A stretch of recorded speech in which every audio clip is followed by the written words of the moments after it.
we put on our shopping list? Oh, what a mouth-watering smell. Paimon would know the aroma of biryani anywhere. Let's go get some. We can still add it to the list. Well, if it isn't the Traveler and Paimon. Wasn't expecting to see you here. Hello there. Oh, it's been quite a while. So you two are still hanging out together. Dehya, didn't you say last time that you were gonna head back to the desert? I said I was going to resign from being her bodyguard, not that our friendship was over. We're still the best of friends. The Homayanis also still post jobs from time to time. Their pay is always generous, so me and the other mercs never pass them up. I told Dehya to just stay at our place when she took one of those jobs a few days ago. My parents were delighted. They even said that it always felt like we were missing someone whenever Dehya wasn't around. That sounds like something they would say, all right. They're always so welcoming. Anyway, the job is already taken care of, so I was gonna head back to the brigade as soon as I finished a little shopping. But the master kept insisting, and I ended up staying for another day. You can stay for as many days as you want, Dehya. Father hasn't even gotten around to treating you to his best dishes yet. You know I'm not the kind of person to stay put in one place like that, my lady. Don't worry, though. There'll always be next time. But she said they'll treat you to the best dishes! I can't believe you can still refuse that! But wait. Didn't you say last time that you would take me on a trip to the desert? Why don't you just take me with you today, when you leave? There are so many places I still haven't visited yet. I'm sorry, my lady, but no can do. There's still a few things I need to take care of back at the brigade. Besides, the desert hasn't exactly been the most peaceful place lately. Oh, come on. Not this again. That's also what you said last time and the time before that. I know, I'm sorry. Just give me some more time, and I promise I'll plan the best trip ever for you. All right, fine. To be perfectly honest, it's not that I wanted to go, it's more like I feel like something is off about you lately. Ever since you first set foot on the estate a few days ago, you've been acting anxious and even paranoid. Have you been delaying our trip because you've run into some kind of trouble? Nah, are you kidding? You're worrying too much. Would you swear on that? Friends shouldn't lie to each other, you know. I wouldn't pry any further if you're willing to swear on what you just said. But if something really is bothering you, then just tell me. You know I'll help you however I can. Oh, looks like Dunyarzad was onto something. You're too perceptive, my lady. Seems I can't hide anything from you. I just thought that nothing good could come out of telling you about the messy happenings of mercenaries. Knowing too much only leads to more trouble. Mercenary life is a dog-eat-dog world where Mora reigns supreme. Everything operates on a completely different set of rules. That doesn't change anything about what I just said, though. We're still friends, and I can only support you if I understand what's bothering you. My lady, you're not gonna stop until you drag it out of me, are ya? All right, I'll share what I know. Let's go somewhere else first. This isn't exactly the best place for a discussion. Okay, let's talk here. Just try not to draw any extra attention. As you may already know, the Eremites have both a lot of mercenaries and a complex organizational structure. Many mercs are no different than me, just going around looking for jobs to earn some mora. My brigade is called the Blazing Beasts. We're not a large group, but every member is loyal and brave. However, not all Eremite brigades are like mine. Some are willing to cross all kinds of lines for the sake of mora. The most notorious is a faction known as Deshret's Relics. Deshret's Relics? Judging from the name, they must really look up to...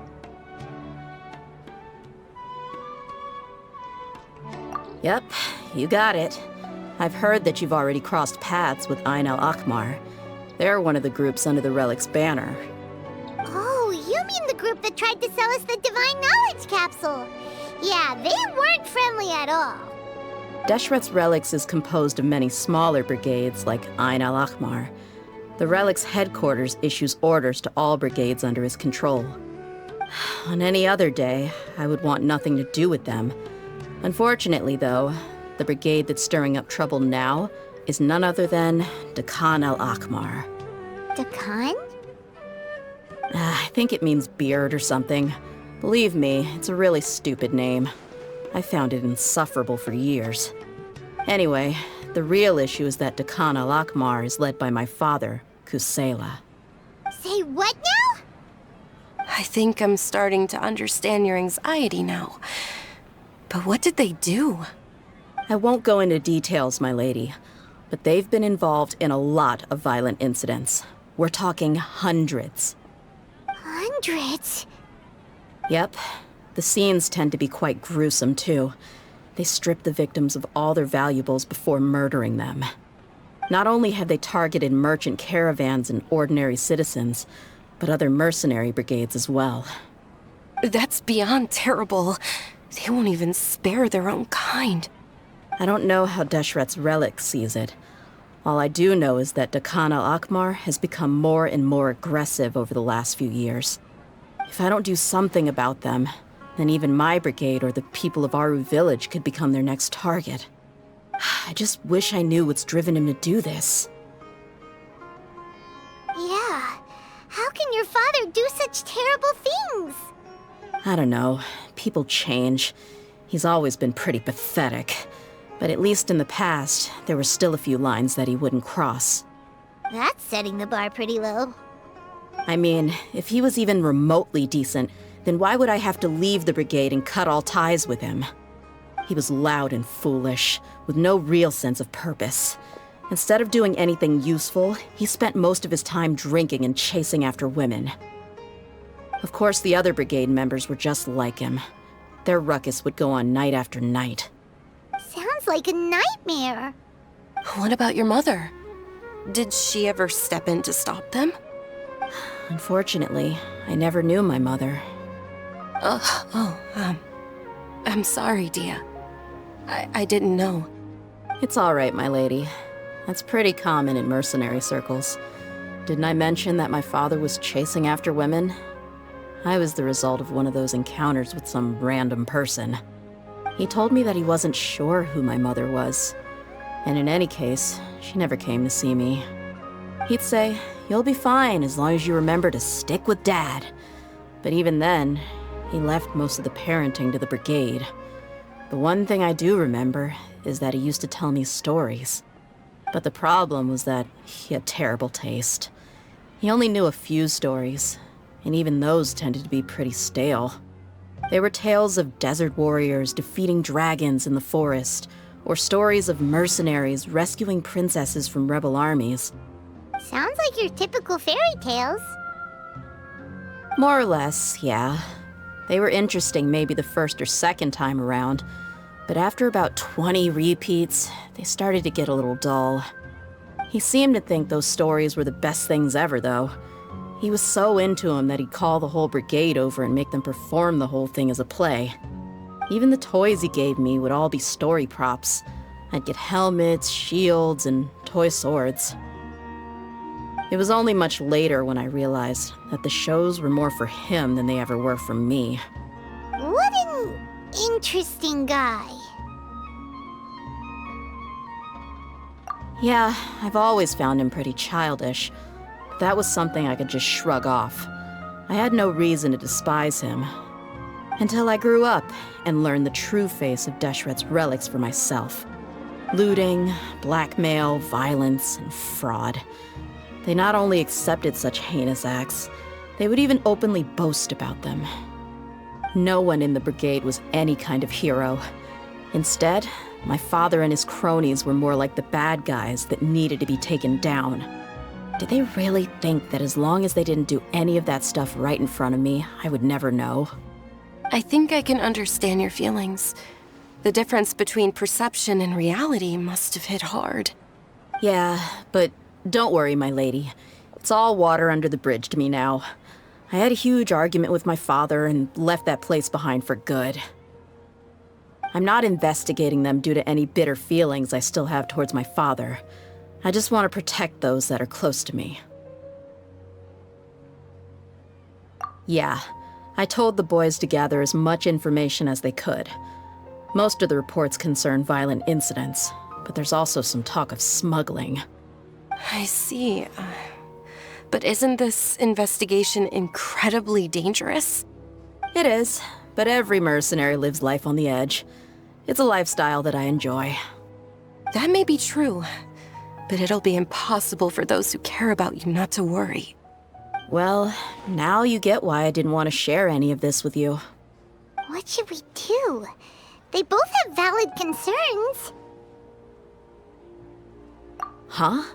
But there's no need for you to get caught up in this mess, too. Well, she's super tough, so if she went into the desert with you, then Paimon bets the problem would be solved in no time. I'm inclined to agree. I'd feel a lot more at ease if you took her along to help. I'll wait for news from you in the city until then. Please, stay safe. I'm honored that you care so much for me, my lady. All right, then let's get moving.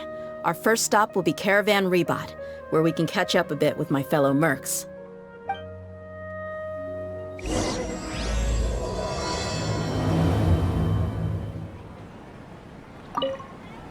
Please be careful. I'll stay in the city and wait for news from you. Just don't do anything reckless, all right? Might be able to see me.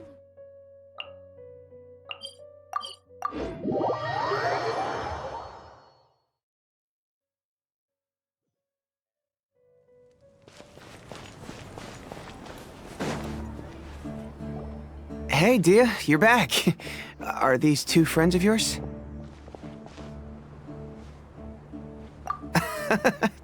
Likewise. There's no need to be so formal with us. We're a pretty casual crew. Anyway, since we've got newcomers, let me fill you in on what Dakan al-Ahmar's been up to lately. They've become extremely aggressive. Apparently, even their own now have become acceptable targets. They even attack other relics brigades, just the same as any other mercenary brigade. Even the most ferocious beasts still protect their own. But it sounds like they've thrown that straight to the wind. That's right. Once they've collected enough loot off the other mercenaries, they sell it off to a different brigade, or turn to merchants on the black market. A portion of their profits is immediately exchanged for more food and weaponry to be used in their next violent operation. That's terrible. Yeah, and it really makes you wonder why they're so desperate for Mora. A few days ago, Isham and I trailed them for a while, and even disguised ourselves as merchants to conduct trade with them. We were able to learn a few things from the exchange. Rather than saying they're out to plunder and hoard Mora, it'd probably be more accurate to say that they're experiencing an internal power struggle. Wait, a power struggle? You heard me right. The vast majority of their victims are mercenaries from the other brigades of Deshret's relics. If their only goal was Mora, they could have gone after anybody. The targeted nature of their attacks points to a power struggle between the different brigades within the relics. That's the only plausible explanation we have. Unfortunately, we weren't able to find out anything more specific. It seems they're also trying to keep things under wraps. Oh, one last thing we discovered was that over the past few years, as Dakan al-Ahmar became more and more active, Deshret's relics as a whole became a lot weaker. It sounds mighty strange to me, too. Harun, you can leave the rest of the investigation to us. Gotta say, though, I didn't expect you to go on a whole undercover mission during the few days I was gone. Sounds like you were really putting your necks on the line, no? Nah, it was nothing. We're just as concerned about the situation as you are. The Khan al-Ahmar is your father's crew, after all. What he said. Besides, Dehya, haven't you done more dangerous things than all of us combined? What we did is nothing compared to your experiences. Yeah. And while they went to talk with Dakan al-Ahmar, I took a look at the last camp they attacked. Any survivors of the attack were already long gone. There was nothing of value left in the camp. Ah, Hisham and Khalaf. You're here too. We rushed over as soon as we saw you come into Caravan Rebot. Although this new friend of yours looks a little green behind the ears, I'm sensing a special vibe from her. Now that we know you'll have a capable partner with you, we can also rest easy. Hey, what about Paimon? Feel anything special? Oh, you're also planning to tag along with them? Of course! Paimon is the traveler's most important guide. Wherever she goes, Paimon will follow. Oh, in that case, then you'd better take care of her too, Dehya. Don't underestimate Paimon! Don't worry about her. She may look tiny and helpless, but she's been through just as many battles as the traveler here. Even if she had only survived on sheer luck, then that alone would still make her quite formidable. I had no idea. I guess I shouldn't judge by appearances. Oh, one other thing, Dehya. When you're free, why don't you update the deputy about your upcoming schedule? We held another recruitment event a few days ago, but everyone only came to see the Flame Mane. You weren't around at the time, so people were pretty disappointed to only find our crew of rough, unkempt guys. The deputy put a lot of effort into the event, but it was basically for nothing. Only a few people chose to stay, and that really got to him. Sorry to hear that. I'll be sure to bring him some great liquor next time. I left in a hurry and I couldn't make it back in time for the event. Gotta admit, I can understand their disappointment, though. You're our brigade's main selling point, after all. Now, if only the deputy could figure out a way to bring a few more smoking hot members into our ranks. Keep dreaming. Remember the last time I invited a couple gals into the brigade? You all just froze up with your mouths gaping like a bunch of scarecrows. The awkward silence and weird expressions left quite the impression on them. They were originally interested in joining us, but after that, they both told me they were too uncomfortable to stick around. Hey, didn't we agree to never bring that up again? Huh? Wait, are you serious? Why have I never heard about this? I don't think you were part of the brigade yet. Are you kidding me? I missed a once-in-a-lifetime moment like that and you weren't even gonna tell me? All right. We can tell you about it later. Now's not the time. Hey, don't you try to change the subject. You and Hisham get your butts over here and tell me everything right now. Are they always like this? More or less. There aren't many rules or graces when it comes to mercenaries. We're used to just speaking our minds. If someone starts getting under your skin, you just yell right back at them. And if that doesn't put an end to it, then you just challenge them to a fight. But we also don't tend to take many things too seriously. Being direct and getting it all out of your system as soon as things come up is better than keeping everything bottled up, never talking about it.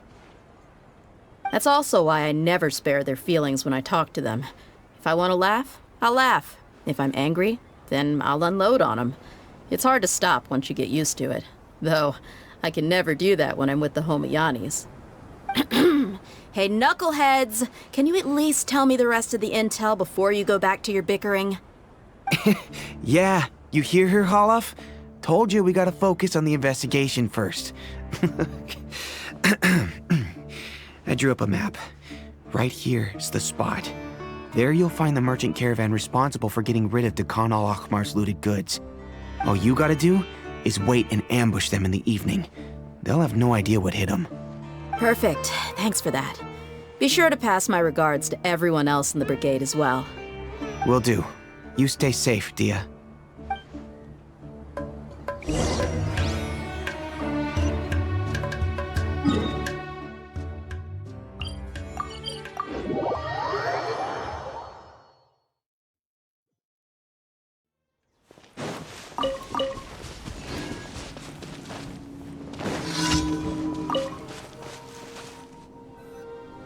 This should be the place. Let's find a spot to hide and bide our time. It's gonna come down to a fight one way or another, so let's all be careful. No need to worry. She knows her way around a fight. I'm not worried about that. What I meant is that we probably shouldn't go too hard on the enemy. After all, we still need to get information out of them.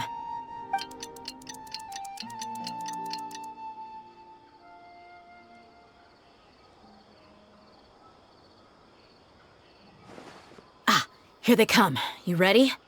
Let's not give them a chance to react and end this quickly.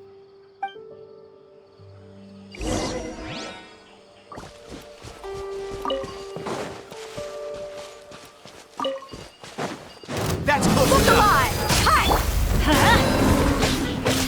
I'm going in!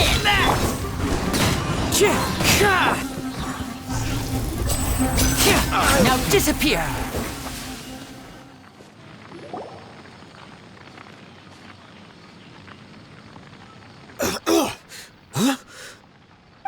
You're the Flame Mane. Good. That saves me an introduction. All right, time for a little talk. Are you buddies with Dakana Lakmar now? Tell me, what are they after? You know the code of being a mercenary just like everyone else. The first rule is to never divulge key information about our employer. What makes you think I'd talk? That might have worked on an amateur, but I know you're just looking to protect your reputation. Think about it, though. What's your reputation worth if you won't have the other tools you need to succeed in this line of work? Tools like, I don't know, your limbs or eyes? You've got 5 seconds. You might want to think twice about how much your employer's information is worth to you. Whoa! I'm not joking around. We can do this the easy way or the painful way. 2 seconds! I'll save you the trouble.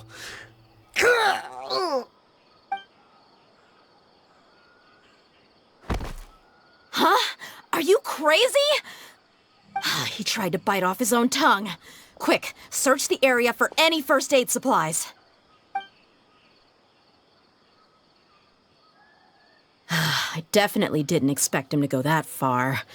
Thankfully, the wound wasn't too deep, and he just passed out from the pain.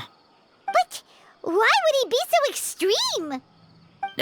I just wanted to test his mettle. You can get a lot of mercenaries to talk just by threatening them. I didn't expect him to be willing to go through so much pain just to deny us some intel. Well, he's out cold for now. We could wait for him to wake up, but maybe it's not a good idea to interrogate him any further. What should we do? Yeah, don't worry about it. It'll be a waste of time to interrogate him again after that. He might just hurt himself again if we start asking. There are lots of goods around here. Let's search the area. Maybe we'll be able to find something.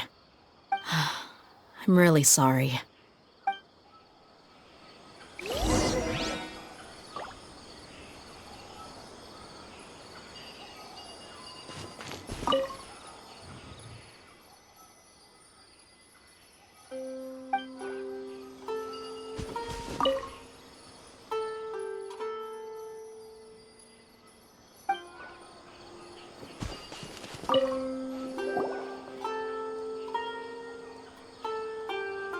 We found a piece of paper with a bunch of names on it. Maybe it's a record of something. Let me take a look. If this really is a merchant caravan, they should have a record of their transactions. Yep. I see an entry for Dakana Lakmar right here. Kusela, Idrisi, Bashar, and Takriti.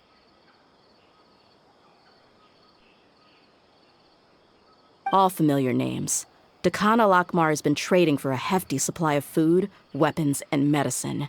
It seems that in the past, they used to receive some canned knowledge as well. This caravan is just one link in their logistics chain. Once in the rainforest, the caravan will exchange the looted goods for mora, and the funds will then be passed to a specific person. That person will then pack the caravan full of necessary goods, which will then be brought right back to Dakana Lakmar. Wait, why is there no mora value recorded for the final transaction? No value? Yeah, every transaction before the last one was marked with an exact amount of mora, but the final one, where they paid for everything to be brought back to the desert, was simply marked as delivered. Perhaps. But they couldn't have known how much they would make off selling the loot. Do they not care about profit margins at all? Anyway, the next part's the records of the goods themselves. There are a lot of entries. Everything was probably sourced from the rainforest. Huh? What's wrong? Shazamon Homayani? Homayani? You mean Dunyarzad's family? Could it just be another family with the same last name? I'd be surprised to find someone with the exact same first and last name. Shazamon Homayani is Dunyarzad's father, and the head of the Homayani family. Just what the heck is going on here? I'm sorry, you're right. I'll consider what we found and not jump to conclusions just yet. But what this piece of paper confirms is that the Homayani family has been providing goods to Dekhan Al-Akmar. What if the Homayanis have been kept in the dark and don't know they've been trading with Dekhan Al-Akmar? That's a possibility, but if that was the case, why is this caravan specifically named Shazamon as their person of contact? They could have just as easily bought goods such as food and medicine directly from Caravan Ribat or Port Ormos. Yeah, funding violence and looting. The brigade gets the goods, and he is paid the proceeds from the sale of the loot. But why would he do something like this? It's not like the Homayanis are in need of money. I honestly have no idea. I've been to their estate many times, and I've never noticed anything suspicious. The only potentially large expenditure I could think of would be the treatment costs for Dunyarzad's Elazar. Maybe they borrowed a lot of Mora in the past? But that's still just a speculation. I don't think the Master would stoop so low to make Mora. You're probably right. I know my lady's personality, and she wouldn't deliberately keep something like this from us. But what should we do now? All we found is just another mystery.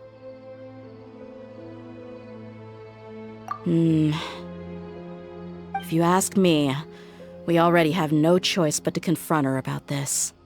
I'm not worried. It's too early to make a verdict yet. I still have faith in the Homayanis. Let's go find my lady again.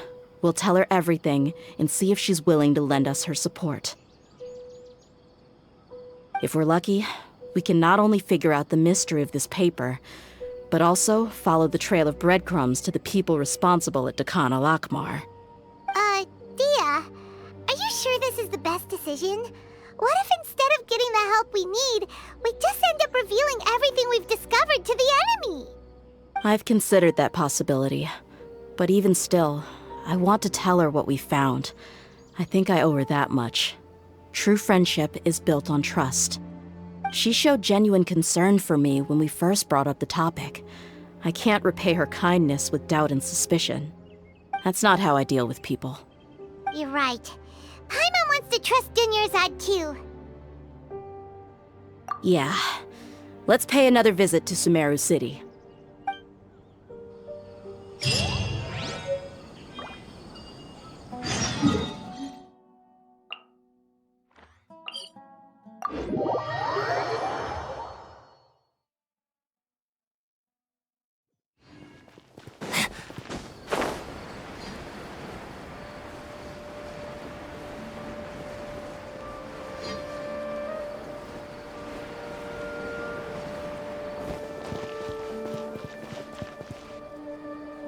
We're back, my lady.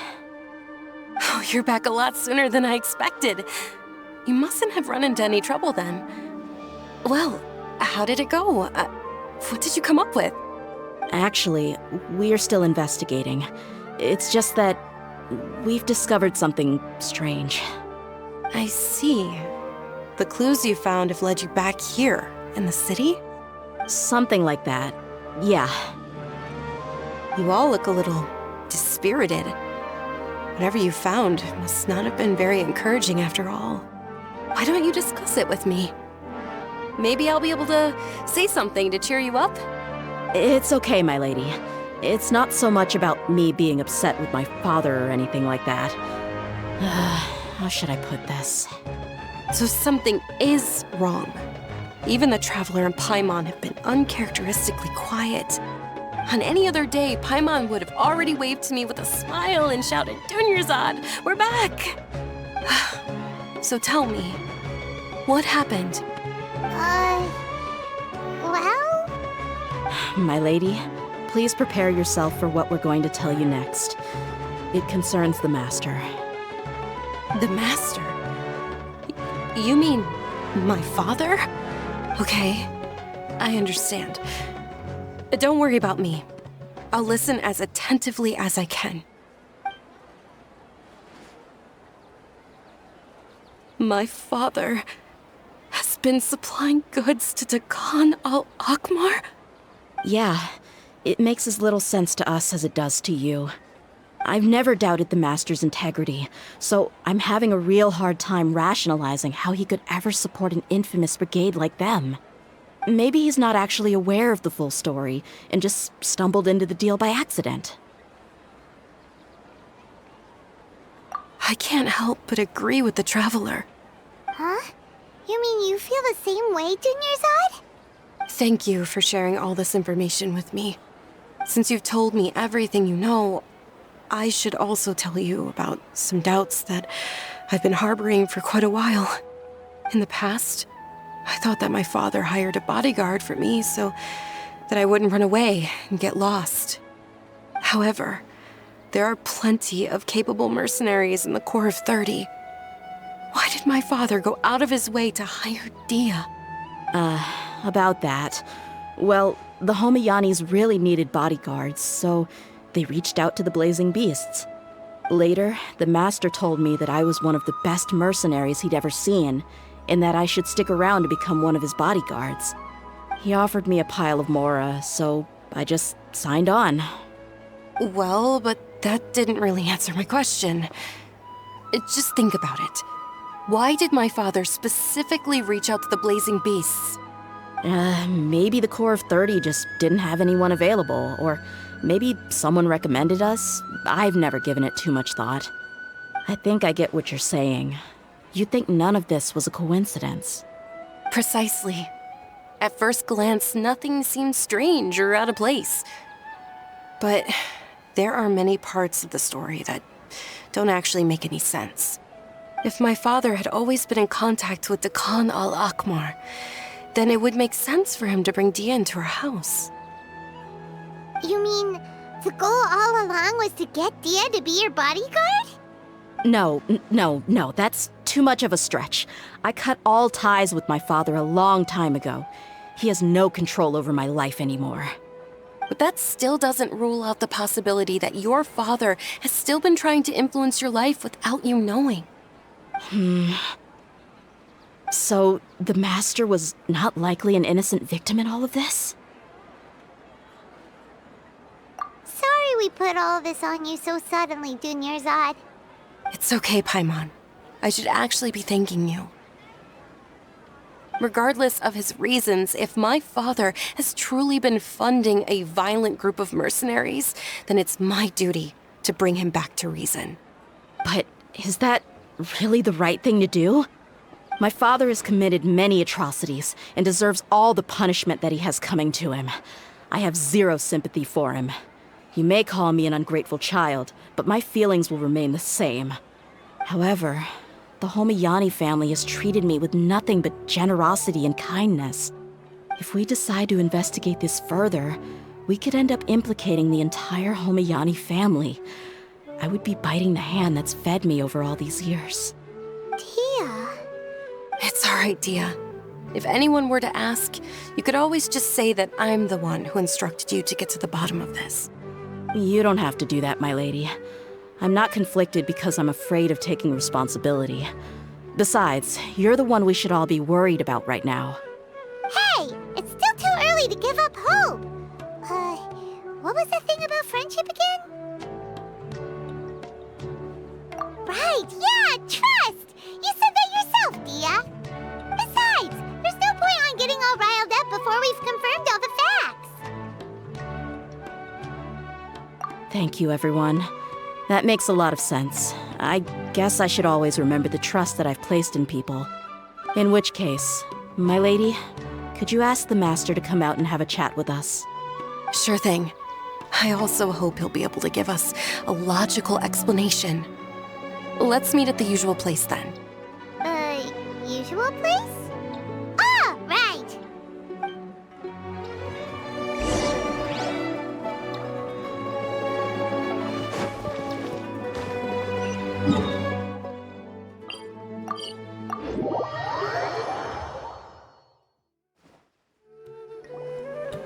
Thank you for coming, sir. Please allow me to introduce these two. This is the Traveler, and next to her is her travel companion, Paimon. Ah, yes, my daughter has mentioned them from time to time. It's a privilege to finally meet them in person. But we may skip all the pleasantries for now. What is the important matter you wish to discuss with me today? Well, we wanted to bring this transaction record to your attention. There's something on this record that we're all pretty curious about. So, that's what you found? Huh. Seems like I can't keep everything from you much longer. If you wouldn't mind, we'd like an explanation. Well, it's a long and difficult story. And to be perfectly honest, I'm not sure if I'm doing the right thing. What I do know, though, Dehya, is that the truth will bring you no solace. If anything, it will likely cause you a great amount of anguish. Wait, me? Yes, I understand perfectly why you came to see me. And I am touched by your collective commitment to do the right thing. But knowledge always comes at a price. And sometimes, as they say, ignorance is bliss. Your father, Kusela, and I both believed that. Of course, you have the right to seek and learn the truth, but I must warn you. The facts of this matter may reduce everything you've built for yourself into sand, blowing in the wind. If you must proceed, then Kusela's heartfelt efforts will also fade into the wind like a fleeting mirage. His heartfelt efforts? I'm sorry, sir, but I'm not sure I follow. I've made it this far in life without a single drop of my father's support. I have my own ideals and ways of looking at the world, as well as people and causes that I've chosen to cherish and fight for. None of these things have anything to do with him. I came here today to support you as the head of the Homayani family. No warning will change my stance on that. I understand. Then let me tell you a little story. Our family once needed to take a trip to the desert when Dunyarzad was just a baby. Along the way, we were attacked by bandits. They had superior numbers and quickly overpowered our bodyguards. When all seemed lost, a group of passerby Eremites lent us their support. Those Eremites were Kusela's brigade, Dehya al-Ahmar. Kusela's men told me that the attackers were Eremite mercenaries, just like themselves. I was shocked. Why would Dehya al-Ahmar go so far to save us and not spare the fellow Eremites? Kusela was grinning and walked over to play with baby Dunyarzad. She was startled by his unfamiliar face and nearly started crying. Really? I never knew. He said that he had no particular reason to help us.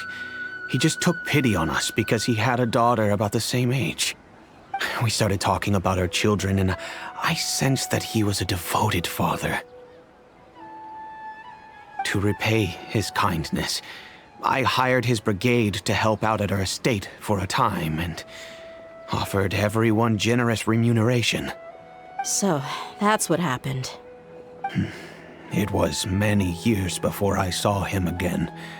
I almost didn't recognize him the next time he came knocking on my door.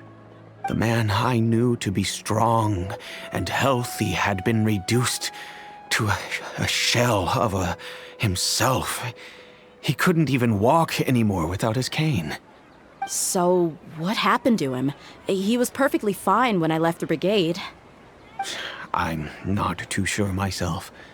The only thing that didn't change was his cheery disposition. He said there was absolutely nothing to worry about and that he had gotten into a fight. That was all. He then suddenly asked me if Dunyarzad, now that she had grown, would need a bodyguard of her own.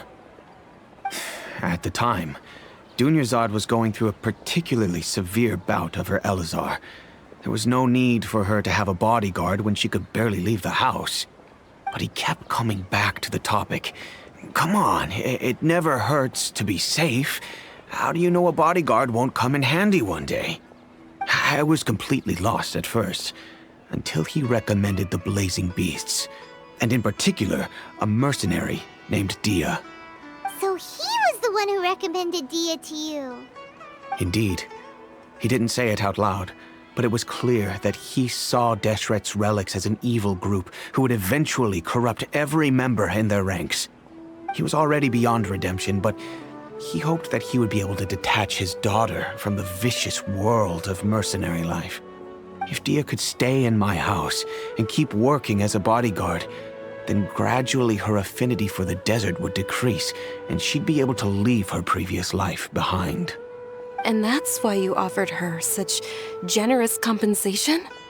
Yes, but not just because of that. From the moment that he asked me for that favor, I also began to see Dehya as my own daughter. And that's also why I tried to persuade you to stay when you asked for permission to leave. I was willing to spend however much it took. Kusela saved my daughter and me all those years ago in the desert. I could never refuse him entrusting his daughter to me. He was always like that, acting like he's oh so smart and self-righteous. Kusela said that he'd reimburse me for a portion of Dehya's fees. I refused to take any mora from him, but he'd always send me funds anyway. Eventually, I just accepted them as a token of his gratitude. And that went on for a while until I received another letter from him a few years ago. The letter contained a request to help him buy food, weapons, medicine, and even explosive materials. Wait! Isn't that around the time that Dakan al-Ahmar started becoming more aggressive? That's right. When I started to hear some nasty rumors, I became wary. I wanted to meet him face to face to discuss things. But by then, he was no longer receptive to my requests to talk. If I had to guess, it's probably because he doesn't want to put Dehya at risk. That thought occurred to me as well. I figured that he probably came to me for help because he had nobody else to turn to. After some deliberation, I decided to send him some food and medicine.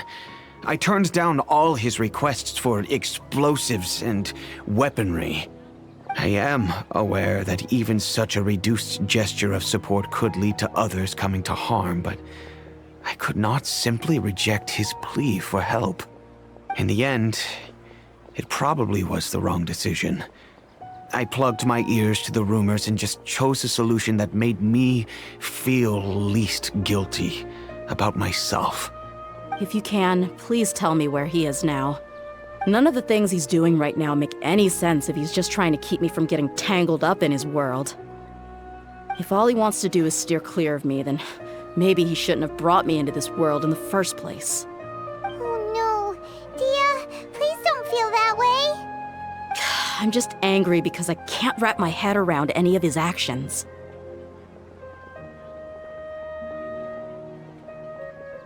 Another way? I don't know. I knew him, and he was nothing more than a childish brute. I can't understand what's going through his head. But I guess you do have a point. We haven't uncovered the whole truth yet. We still need to figure out his exact actions and reasoning for these last few years. I'll do my best to help. Of course, anything between the two of you would need to be resolved between you and him alone. I don't know Kusela's exact whereabouts. Outside of supplying his brigade with some goods, I tried my best to avoid getting involved any further with him. However, there's a man on the list named Jawed. He used to be a mercenary in the desert and is now a member of the Corps of 30. He's responsible for supplying weapons and liaising with the Dakan al-Ahmar's merchant caravan. I think he should know Kusela's whereabouts. I've heard that he likes to have a few drinks alone and enjoy the cool wind at night outside the tavern. Maybe you'll be able to find him there. Understood. Thank you, sir. Then I guess this is bye for now, unless... I'll stay and be with my father here. To be honest, I'm still a little dazed and haven't finished processing everything quite yet.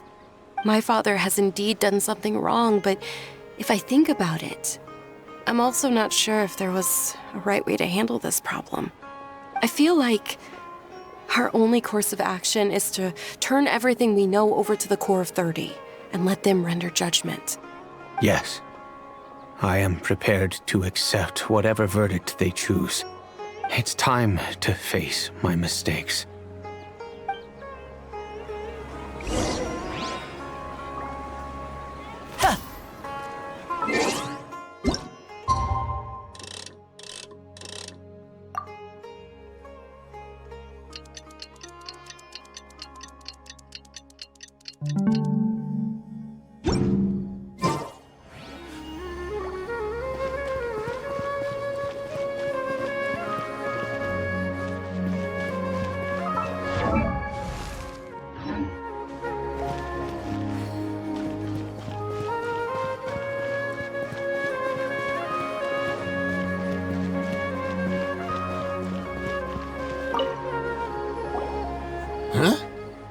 Who are you guys?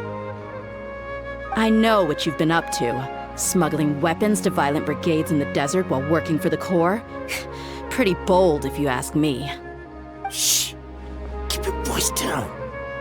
How do you know all that? Come with me. We should take this elsewhere.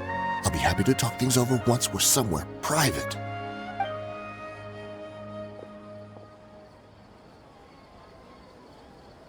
This place should do. All right, back to my question. How did you all know about me? Don't worry about that for now. You know what kind of punishment you'll face once we report you to the Corps, I assume. Wait, there's no need to jump the gun. Let's talk this out. What are your terms?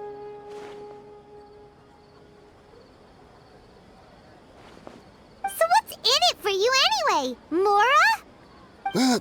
Well, I was a little tight on money at the time, and Kusela took good care of me in the past. I weighed it in my mind, and I couldn't find a reason to turn the opportunity down. I wouldn't only be helping my benefactor, but I could also make some quick Mora. Let me tell you how it is. We're investigating Dehya Lakmar, and we're gonna put an end to their operations.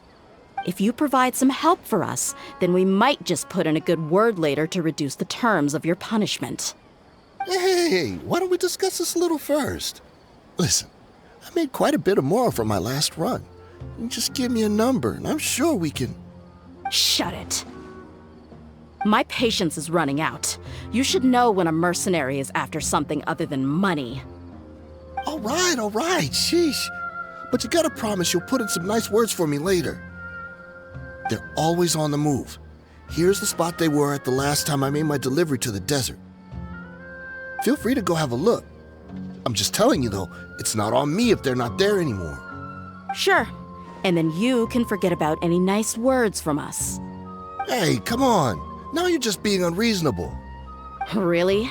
And how do I know you're not leading us straight into a trap? Don't forget, you're the one with no bargaining chips.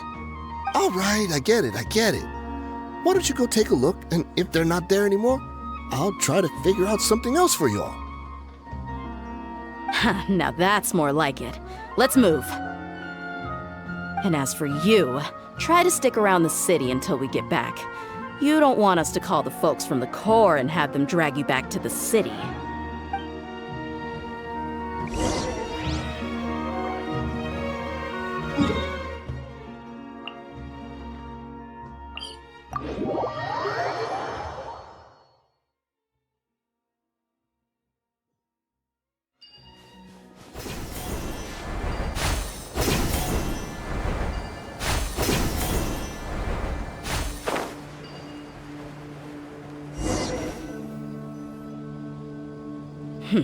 Seems like we're in luck. That should be their camp right up ahead. Let's go. We'll finally get to the bottom of this ourselves. I'm here to see Kusela. Tell him to get out here. Dehya, why are you here?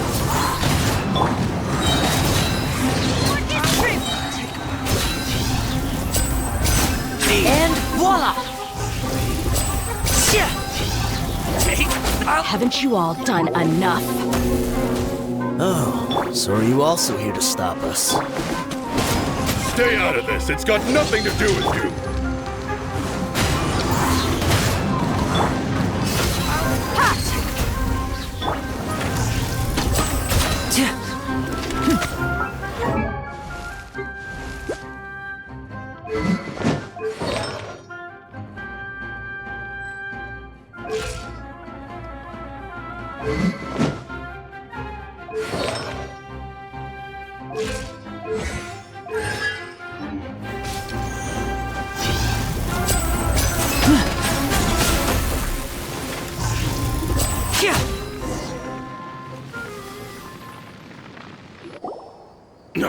She's so strong. Enough fighting.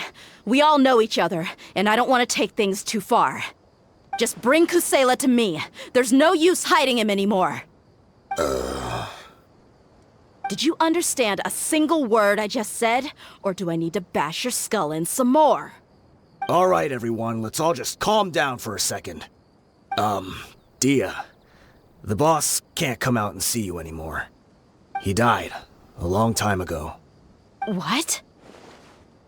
Seems like you've been out of the loop for a while. Guess that's for the best, though. At least, that's what the old man wanted. When did he die? What happened to him? A few years ago, Kusela broke up Dakan al-Ahmar and went to the Deshret's Relics headquarters by himself. So is that when you guys started acting up? We would prefer to call it taking revenge.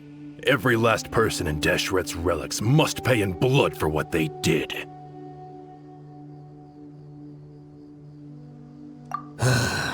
Let me start from the beginning. Dehya, do you know how the head of the Relics maintained order internally? Overwhelming strength and unquestionable authority? Those were a part of it, yes.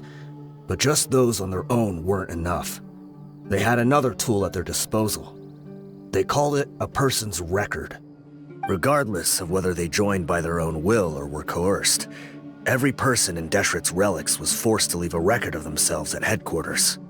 Whether it be their deepest sin, some unforgivable act, or their most immoral exploit, the record served both as a symbol of loyalty and the perfect material for blackmail.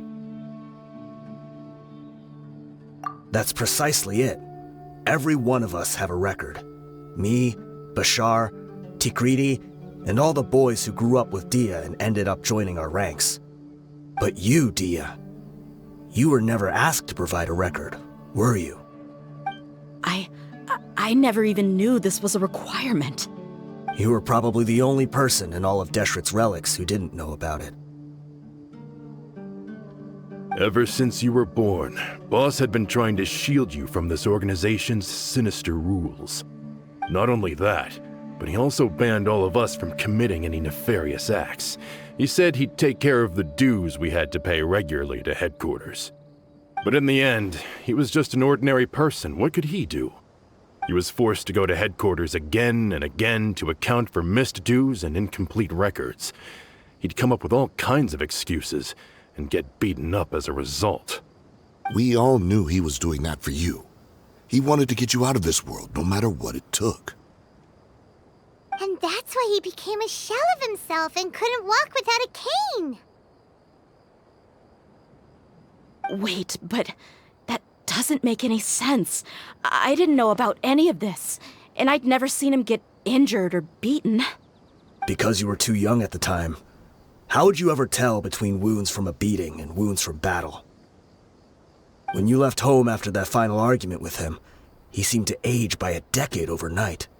Even his hair went gray. So, even the blazing beasts were... Yep. It was all his doing. Had he not arranged them to come to you, you probably would have been reduced to a pulp before you ever left the desert.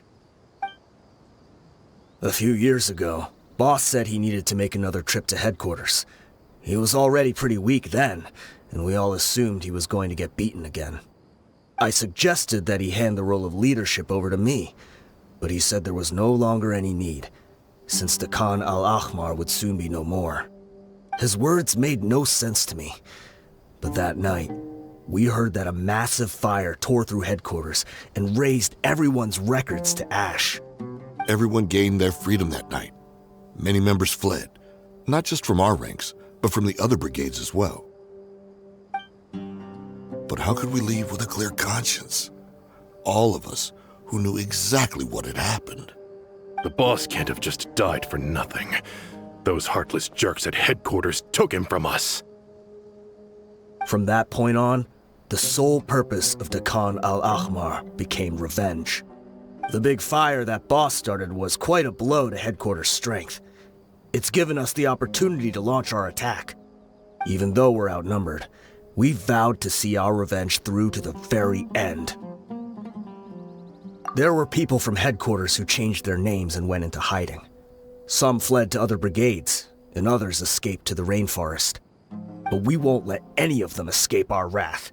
They'll all pay for what they've done. We've suffered plenty of losses as well. To keep going, we need an enormous amount of supplies, from food and medicine to weaponry and explosives. All we can do is exchange our loot from Mora, and then use that to get supplies. We forged Boss's handwriting and sent out many letters to his former friends. Thankfully, many people were willing to come to our aid. We were also able to attract many mercenaries who shared our goal. We've endured unspeakable pain to win many impossible battles. Deshret's relics have become weaker and weaker, and now we finally have an opportunity to directly strike their headquarters. Paimon doesn't know what to say anymore. We do know right from wrong, but we were sinners from the very beginning. We do not deserve the freedom that the boss won for us with his life. Boss always loved his old-fashioned hero stories. Those tales about sacrificing yourself to save the world. We used to always laugh at him for it. But in the end, he really went and lived those stories out himself. As for me, I never considered myself a hero. We're all the lowest of the low. We have no right to even imagine such an existence. But maybe those hero stories he liked foreshadowed everything that was to come.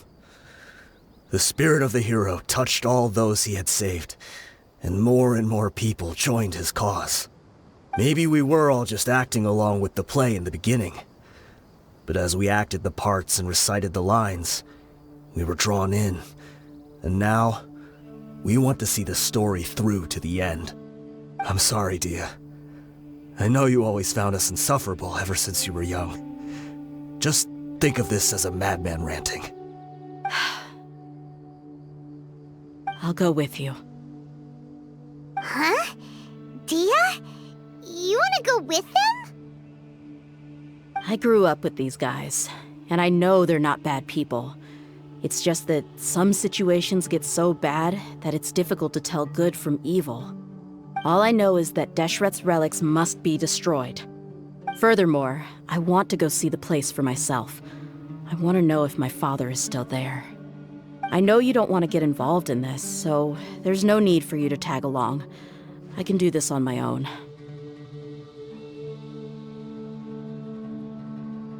Yeah, Paimon feels like we'd only regret it if we don't see this through to the end. Thank you. We'll be a lot stronger together with you.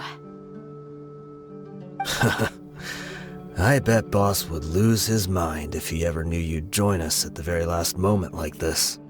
Considering all the losses and injuries we sustained, we can't afford to turn down someone as powerful as you. He can think whatever he wants. But the fact is, I owe him this much. Is this the entrance? We sure didn't run into much trouble on the way here. Should be. I don't think they have enough manpower left to post guards and defend their perimeters.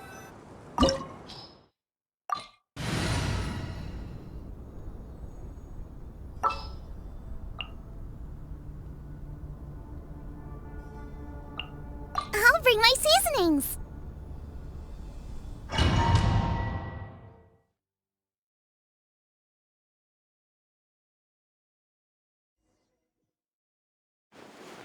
Wow.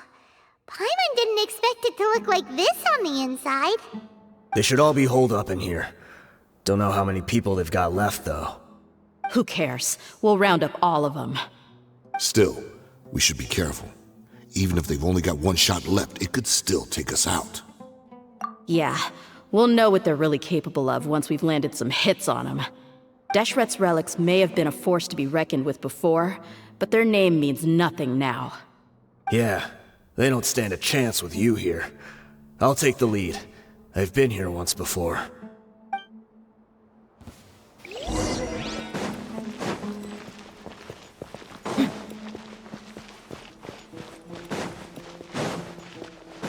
That's close enough. You are not welcome. Boba, get them! I'll be back. right up. New punching bag.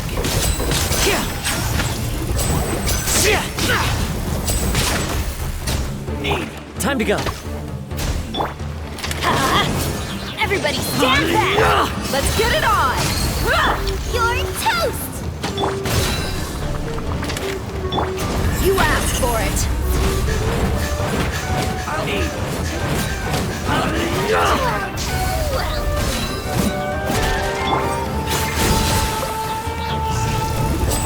Try to keep up. One with nature. Teamwork is dreamwork! You want this one?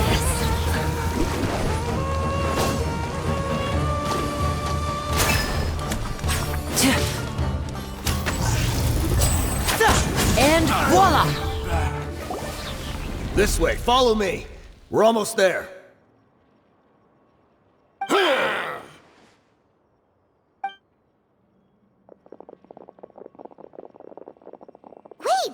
They went charging ahead without checking for any traps! Hey, you guys okay? It seems like we just got trapped in here.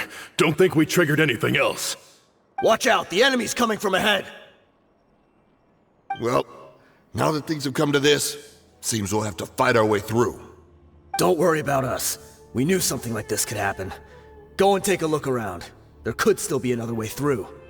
Let's go! We can't let the boss down! Let's check if there's another way! The sooner we can make it through to help them, the better! Let's see. I think I see a way through over there, but it's being blocked by something. Let's try our luck with that mechanism. Okay, let's go!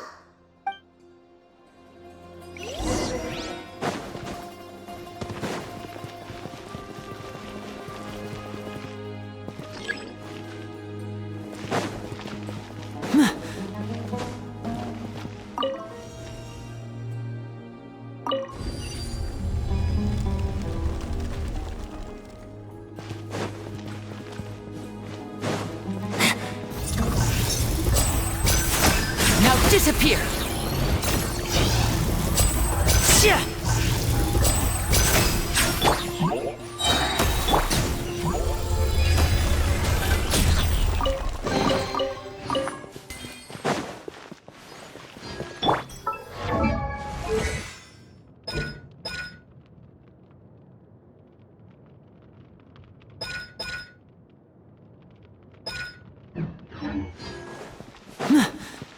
Another mechanism like the one before, but this one's being blocked off in the middle. We just need to adjust it a little.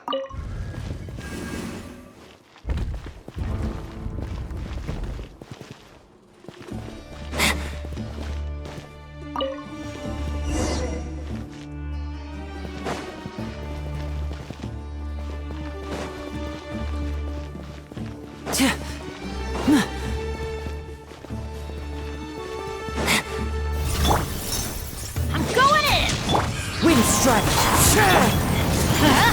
Adventure time! Look alive! You're dead meat!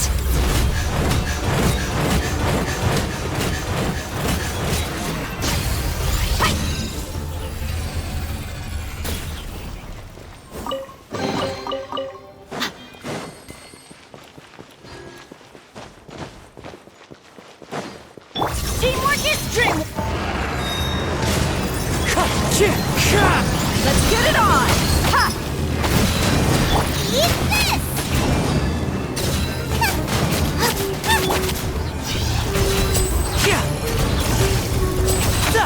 And voila!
I wasn't expecting anyone to make it through from the other side.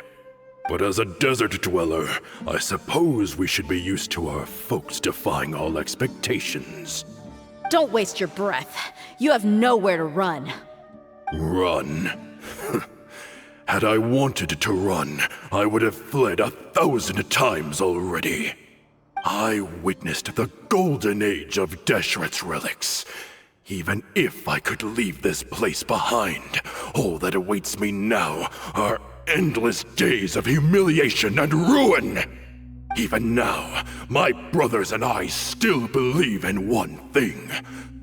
The greatest should never live to remember their fall. So you want to go out in a blaze of glory? Let us draw our weapons!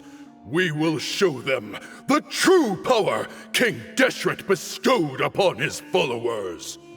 They are but two, while we hold within ourselves the entirety of the relic's glory. Wave 1, charge! Eliminate them! Into the wind. I'll be back. I'll take my leave. Yeah. So think that you won. We're just getting started. Teamwork is dreamwork! Look alive! Gloves off! King Deshret will not abandon any one of his followers.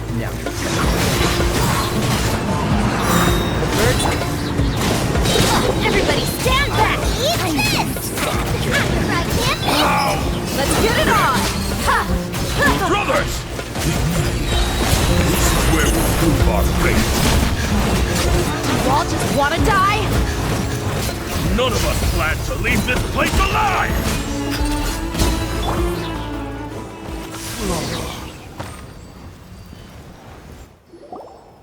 The commander has finally fallen. But they're still coming at us! This place is like a gladiator's ring. They just keep coming no matter how many we beat! Yes! Keep fighting! There's no need to fear, and no need to back down! This is our last stand! When the next wave comes, try to draw away their attacks. I'm going to see if I can take out that high platform.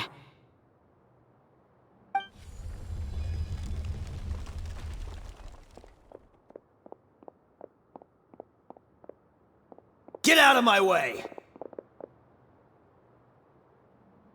Come and face me, Mishal! So they've broken through the front as well. Apologies, Lord Michal. They fight like absolute madmen! No matter how much we throw at them, they just keep coming for more!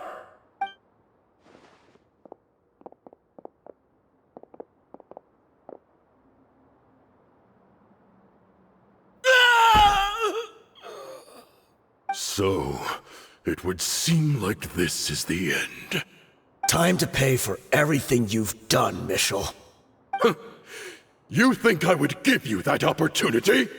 I will be buried in the sand alongside all the rest of our fading glory.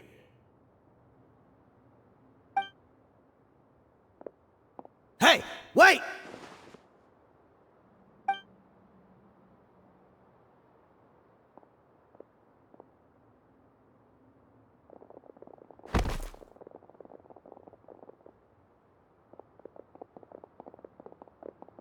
We were too late. It's over. There's no more need to fight. But if you're still going to cling on to your so-called mercenary's pride, then I'll give you all a good beating as well.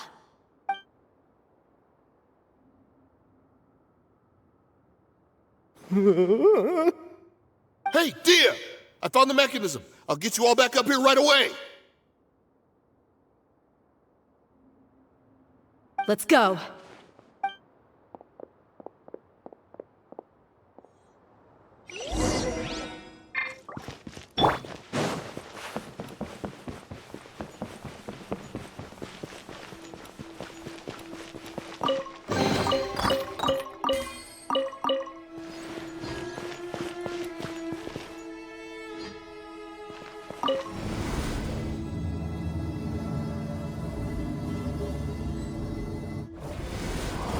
Who are you filthy rats? And why are you always pestering us? You call yourself a member of the infamous Deshret's relics, and you still can't even tell who's made it all the way to your headquarters? Who knows what intent a bunch of rats may have? We try to catch a couple, and you all just show up on the other side instead. How are we supposed to figure out what you're after? Hey, have you ever heard of a man by the name of Kusela? Why would I know? It's not like I'm in charge or anything. This is your last chance to talk. Hey, I said I don't know anything. I'm just an average member here. I'm telling the truth. If you're here to find someone, why don't you look through the records yourselves? Who can remember every name and face with so many people coming in and out every day? The irony. His life became a light for so many, yet to others, it wasn't even worth remembering. Where's the records room? Answer me! It's right over there. All the files are in there. You can go through them as much as you want. It's not like any of them still matter anyway. I mean the old records room. The old records room? You mean, the one that got burned down? Kusela. Ah, yeah, I remember him now. The guy who could hardly walk. Watch your mouth. That's our boss you're talking about. He was definitely faking it. We all let our guard down as soon as we saw him come hobbling in. But in the short time it supposedly took him to take a dump, he'd already gotten away and started a fire in the records room. He couldn't have possibly outrun us if he wasn't a fraud. And after that, Deshret's relics fell into complete disarray. Stop wasting our time. Every one of us here is perfectly aware of what he had done. Tell me, where is the old records room? It's just over there. Go see it for yourself if it means that much to you. There's nothing left in there but ashes. No human could ever survive that kind of inferno. Bashar, Tikriti, let's go. We'll leave the others here to guard these guys. Spare them no mercy if they try anything.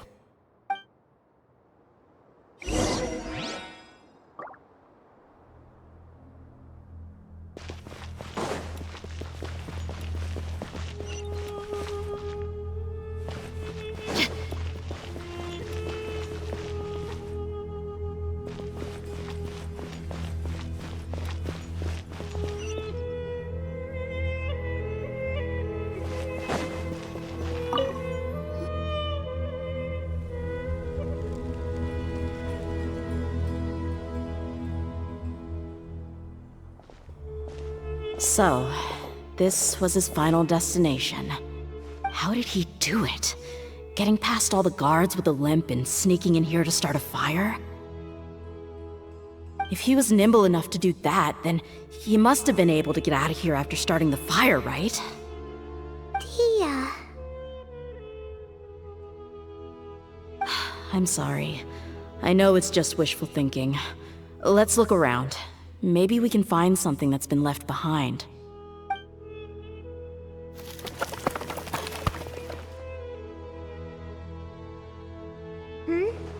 Is this a cane? It must be the one that Dehya's father used. Kusela. Thanks for everything, boss. We're fortunate to somehow find that cane after that fire. Let's split up and look around some more. What if something else has been left behind? But what else could survive a fire like that? Huh?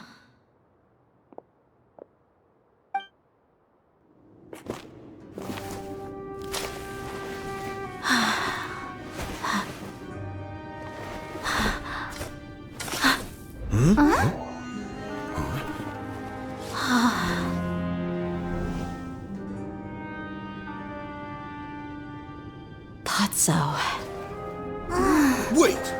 Isn't that the toy sword you played with as a child?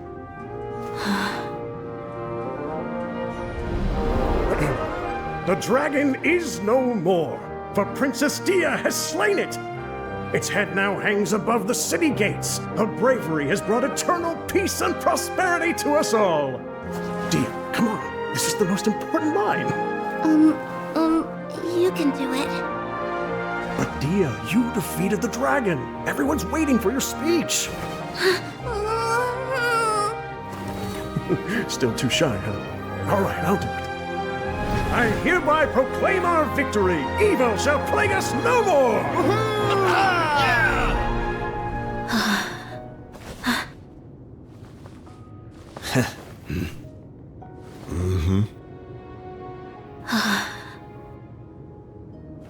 I hereby proclaim our victory. Evil shall plague us no more, Dad.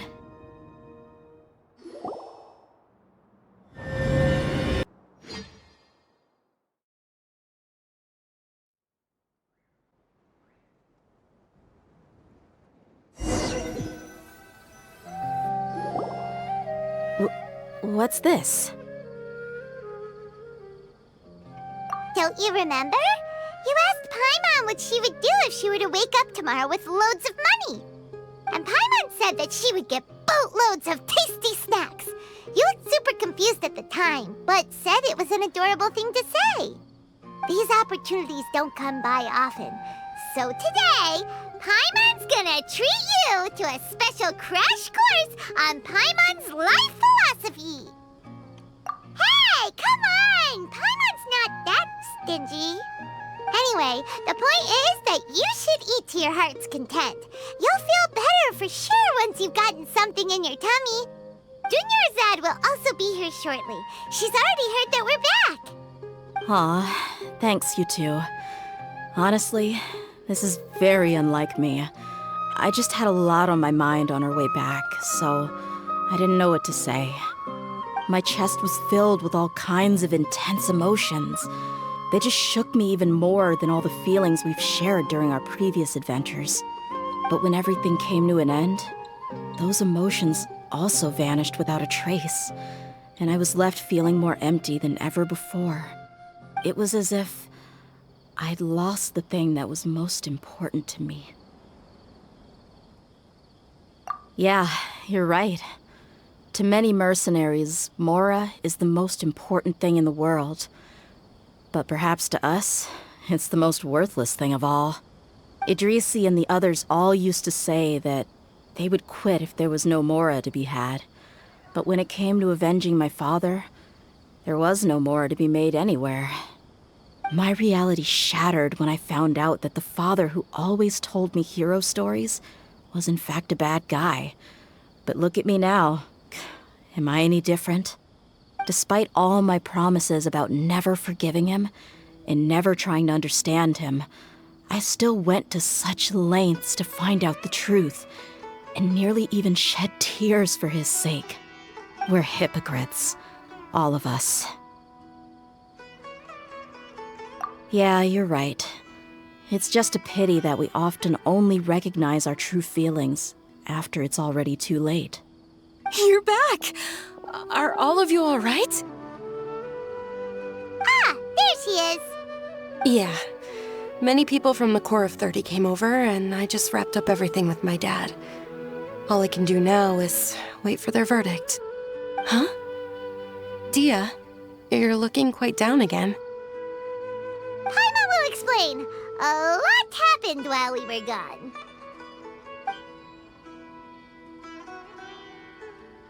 I'm sorry. I really should have controlled my emotions better. I just... It's all right, my lady. You were hurt by all of this as well. Truth be told, I'm starting to feel a little guilty watching you cry like this. But Dehya, your pain must be even worse. You shouldn't need to comfort me. Hey, don't worry about me. If anything, this whole thing has finally shown me the difference between illusion and reality. My father probably thought that people could settle into new lives as long as they moved to a new environment. That thought has even crossed my mind a few times. It's like saying, what's wrong with adapting to a new life? However, there was always something deep within my mind that refused to accept it. This impulse brought me great turmoil, and even made me feel ashamed for turning my back on your father's kindness. But now that I consider it again, it all makes sense. The desert sands are a part of who I am, and I will never be able to lead a peaceful existence. I understand how you feel. That doesn't mean I won't be making any changes to my life, though. As an example, I'm now thinking about taking on some small odd jobs. It's just like Idrisi said. I also want to catch up to my father and become a character in his play. Even if the ending of the story may be childish and ridiculous, it won't really matter. Isn't that neat, though? Oh, you'll be a whole new kind of mercenary, one that's not out for Mora. Why don't we go for a change of scenery once we finish eating? What about stopping by the Grand Bazaar again? Right. You said you wanted to get a rug for your family. We'll come along too. I can't thank you enough for taking care of me this entire time.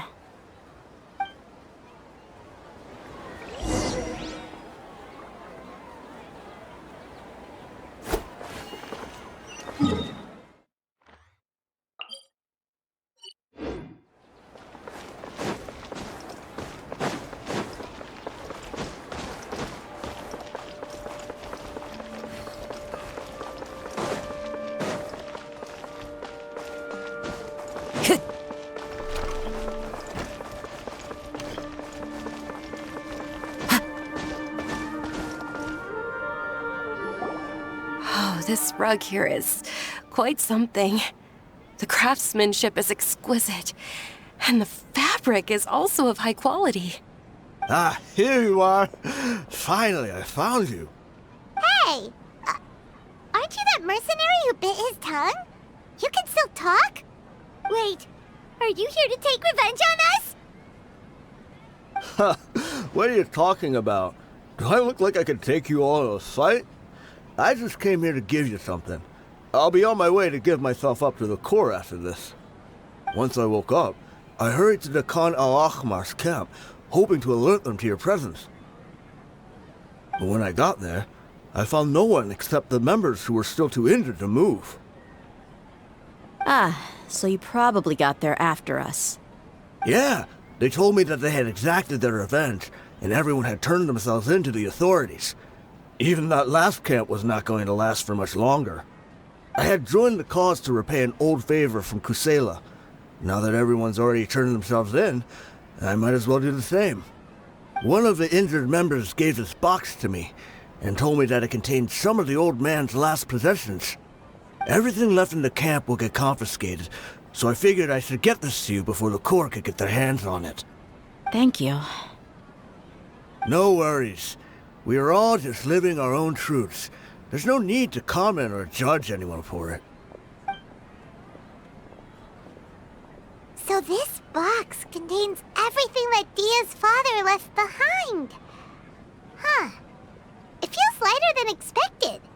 Well, back in the day, the first thing he did with any Mora was spend it on things like drinks and meat. But let's see what's inside.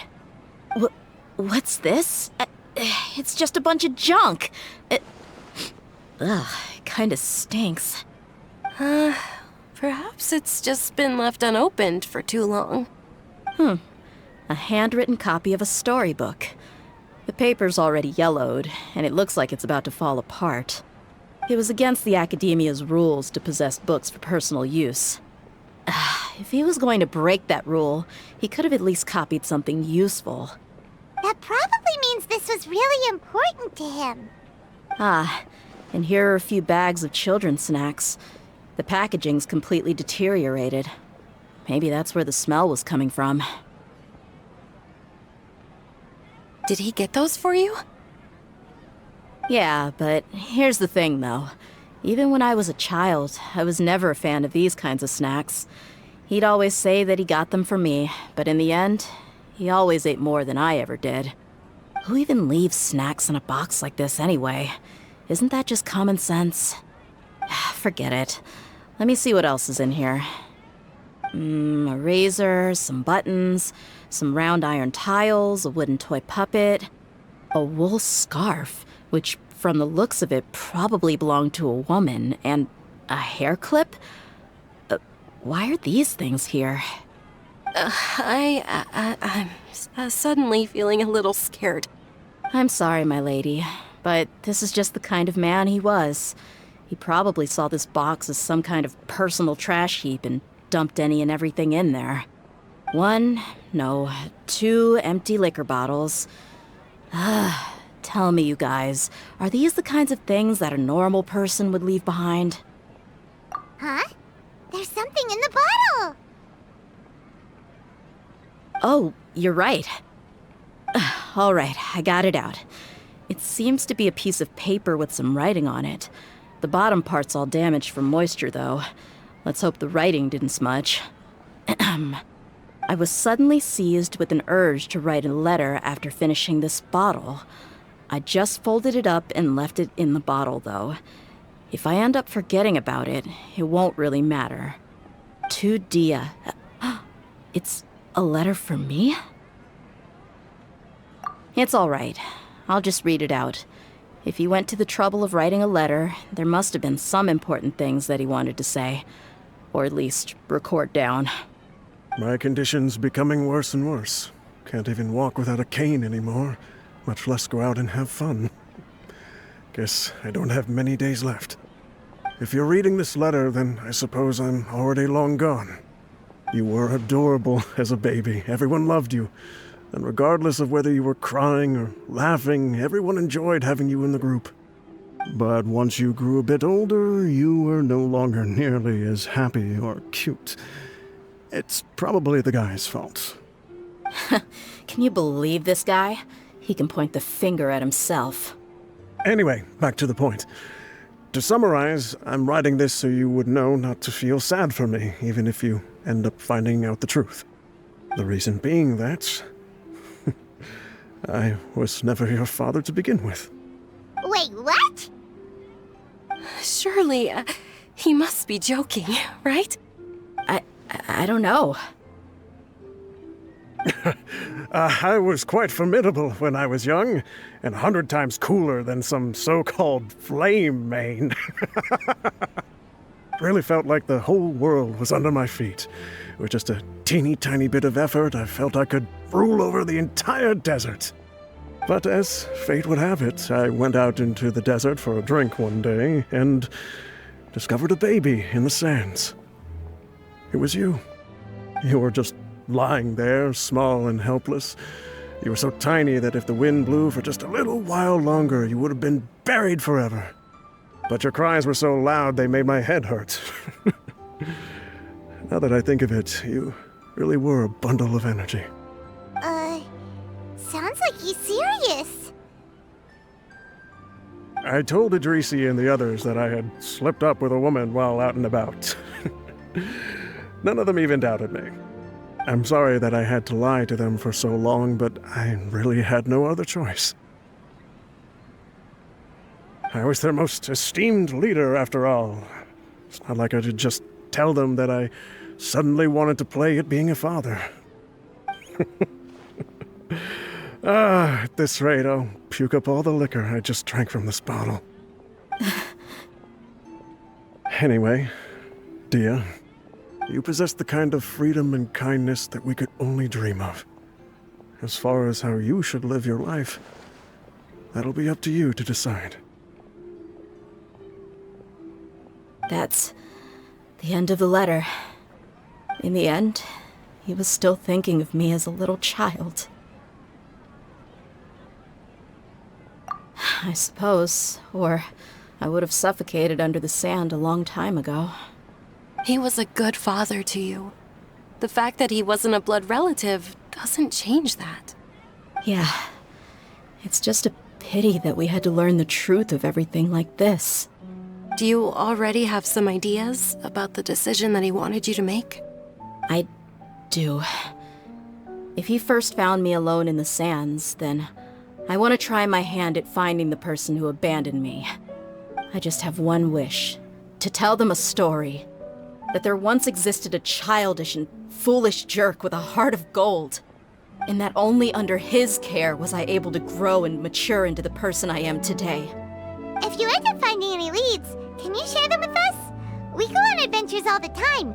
Maybe we'll be able to find some information for you. Sure, I appreciate it. I wasn't expecting you to be so enthusiastic. I'll help too. Thank you. All of you. Thank you so much. My life has certainly had its twists and turns, but I've always considered myself lucky. Because no matter where I've gone, I've always been surrounded by incredible kindness.